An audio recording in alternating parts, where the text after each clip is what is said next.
ناس كتيرة كانت كاتبالي في الكومنتات انت بتشتري اللحمة منين؟ يلا بينا اعرفكم انا بجيبها منين.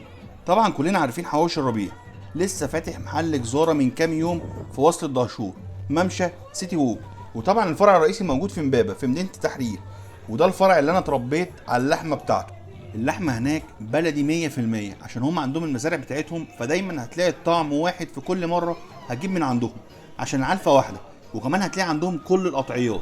اللحمة حرفيا عاملة زي التفاح ولونها يجنن وبتتقطع لوحدها. ايوه بقى يا عظمته، شايفين السكينة ماشية في الريش ازاي؟ زي الحلاوة. الريش دي بقى على الفحم حاجة تانية خالص. هتلاقي عندهم العجالي، وكمان هتلاقي عندهم الضاني، هتلاقي عندهم زي ما انتم شايفين كده العروق جاهزة على التقطيع، هتلاقي عندهم الموز والكولاطة والسن. هتلاقي عندهم اشكال وانواع وقطعيات انت ما كنتش تعرف عنها حاجه. ودايما هتلاقي عندهم التلاجة بتزغلل في عينك عايز تاخد منها كل حاجه. شايفين الستيك متقطع ازاي؟ دي بقى بالنسبه لي افضل حته لحمه. هناك موجود الاستاف عشان يساعدك وبس، هيعرف انت عايز ايه من غير ما تتكلم، انت بس فكر وهو هيسمع صوت تفكيرك. جزارة الربيع موجودة في امبابة من أكتر من 50 سنة، وبيجي لها الناس من كل حتة عشان عارفين إنهم هياخدوا حاجة كويسة.